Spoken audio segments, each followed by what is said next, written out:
Daily life is basically like mixing her medicines and it has to be taken out of the refrigerator hours before. Today marks the first day of Feeding Tube Awareness Week. It is meant to bring attention to a device that helps people suffering from hundreds of different illnesses where they cannot eat solid food. Michael Sandlin spoke to a family whose youngest one needs it and what they say are the blessings and the setbacks. Ariya Ruffin is just like any other one-year-old. She's full of energy, Whoa. has an infectious baby smile, and she's already turning into a daddy's girl. A pretty baby.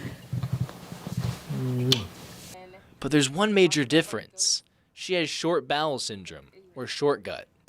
Short gut is when you're missing a lot of your small intestine.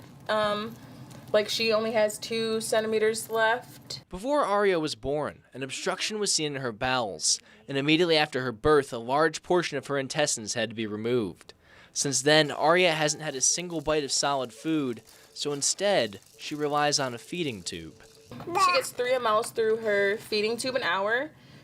She doesn't get anything by mouth. While this liquid diet is able to give her all of her nutrients, Ariya's life still comes with many challenges.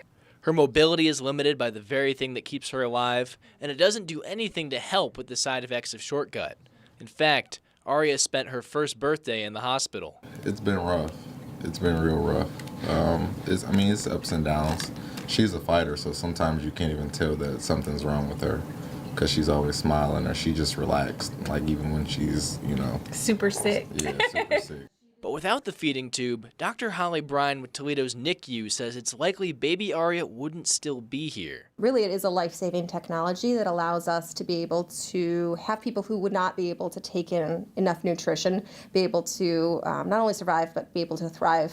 Thrive in part because how much things have changed in recent years. Well, thankfully, the technology is great. We've been able to get it to be pretty easily hidden under clothing. It's a reality that doesn't escape Ariya's parents, but most kids are able to eventually outgrow the need for a feeding tube. However, Ariya is likely to have a feeding tube indefinitely. The doctors did say that it's probably going to be for the rest of her life. So now they're coming to terms with this being her reality permanently.